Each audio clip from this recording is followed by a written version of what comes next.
Once again, good morning. Good morning. So our gospel this morning talks about the healing of Jesus to the people and the preaching in the synagogue. So this ministry of Jesus, when he was on earth, only ang ministry nga iyang ibilin kanato nga mga alagad sa Ginoo. Nga hangtod karon daghan gihapon ang nagdumili sa paghimo niini or nag-engage sa pangambulaton nga iya nga sugda ni Ginoong Kristo. So nganong karaghanan sa mga tao nga dili man mo sunod sa kining buluhaton nga gisugda ni Ginoong Kristo dinhi sa kalibutan. Daghan kayong mga kining rason nga nung dili sila mohimo ni bisan sa mga nag-alagad sa simbahan. They refuse to do the ministry of Jesus because of some reason. So one of the reason nga nung dili makahimo sa gihimo ni sa gipahimo ni Ginoong Kristo is that we are like a baby, as what our first reading said nga dili pa ta mature mga bibi ta o nagkaunta sa kiniang gatas para sa mga bata. Wala pa ta gitagi o kiniang kalanod nga gahi. So that means nga some of us or many of us napagihapon sa kiniang baby pa diha sa pagtuo. Kay kung mayroong taong hamtong na, wala na sa ato ang kiniang pagkalibutanon. So ang pagkakalibutan mao'y makahinder sa kiniang paghimo sa atong mga buluhaton diha sa Ginoo. Kay kung naapata diha sa kalibutan, daghan kayong mga babag sa atong kinabuhi, daghan kayong mga kining bandages, daghan kitag mga kabalaka sa kinabuhi kung kita dili pa kining hamtong o mature diha sa atong pag-alagad sa Ginoo o diha sa atong pagtuo sa Ginoo. Dili ta makapamuhat tungod kay natas sa kini ang kahadlok, natas sa atong kini ang kahadlok nga mawadan ta og career. So muni ang hinungdan nga nang dili ta makahimo nini. Pero dili sila to itugot nga magpabilin ta nga sama nini nga dili ta mature diha sa atong pagtubo nga Kristohanon, pagtubo nga espirituhanon. Kinahanglan mo mature kita. Kay sama bitaw sa kahoy nga kung ang kahoy nga dili pahamtong, dili ida siya makapamunga. Kita sa atong kinabuhi, kung dili ta mo hamtong sa atong pagtuo sa Ginoo, dili usab kita makapamunga.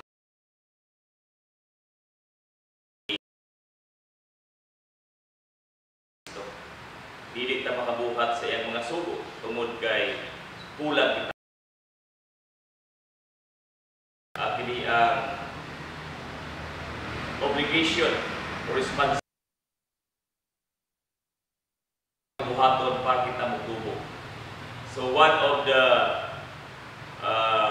one way to grow, to be mature, is by partaking the body and blood of Christ.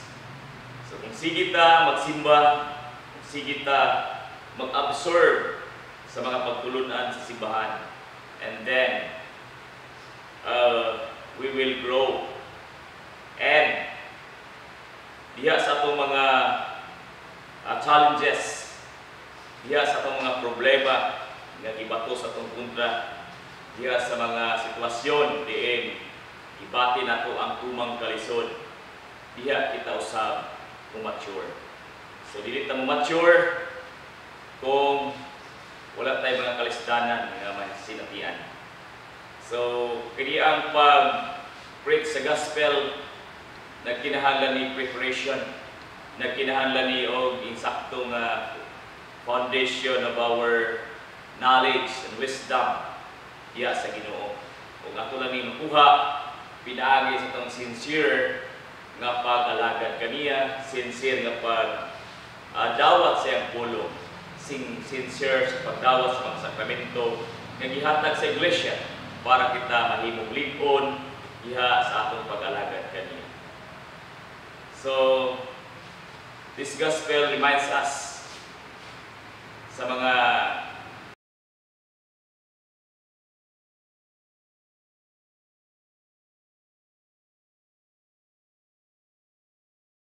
nakahibalo ngayon sa atong kita mismo sa atong kaugalingon na hibalo kung unsa nga atong estado diha sa Ginoo.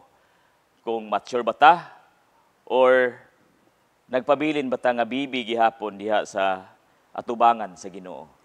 So kung bibi pa ta diha atubangan sa Ginoo, let's do our part para kita mo tubo ug mahimong hingkod para makapamuhat kita diha sa mga bulaton sa Ginoo. Para mahimaya ang Ginoo sa atong kinabuhi. Kay kung tama lang ta sa atong pagpaminaw, dili ato tagag aksyon ang atong mga nabati nga mga pagtulunan diya sa iglesia, magpabilin na gid ta nga manadlokon. Magpabilin na gid ta nga ulipon sa kahadlok. Magpabilin na ta nga kalibutanon apan kung atong aksyonan kini nga mga kahulyangon sa atong kinabuhi, aksyonan nato ni nga atong ma-overcome kini nga mga kaluyahon, then we grow and we become mature and bear a good fruit. So mao ni ang kini ang goal kanato isip mga alagad sa iglesia ang mubuhat sa mga bulaton ni Kristo sa dihang niya pa siya ni sa kalibutan. So again, akong awhag sa mga nag-alagad sa iglesia nga we must grow. Mutubo gid ta diha og kini ang mo strive ta sa mga pagsulay. Tungod kay kung dili ta mo strive nini, dili ta mo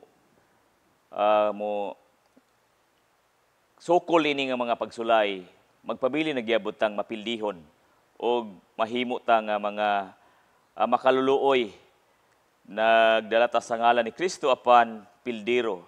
So kung nagdala ta sa ngalan ni Kristo, kinahanglan magbadaogon ta. Kay mo man ang iyang tuyo kanato nga niyan sa kalibutan para magmadaogon. O kita sad kinahanglan magmadaogon sa tanan natong area sa kinabuhi para ang atong kinabuhi o mahimo nato ang mga purpose sa atong kinabuhi dinhi sa kalibutan. Kay sa dihang napatas sa tiyan sa atong mga inahan, gi-assign na tadaan kung unsa ang atong purpose sa kinabuhi. So ato lang na makuha ang purpose, mahimo na atong purpose kung kita mahimong magbasigtanon sa Ginoo o kita muhingkod diha sa pagtulunan sa Ginoo. So again, ang kung idasig ang tanan nga atong ibutang sa atong salabutan, sa atong kasing-kasing ang mga teaching sa simbahan para kita mutubo o magapamunga.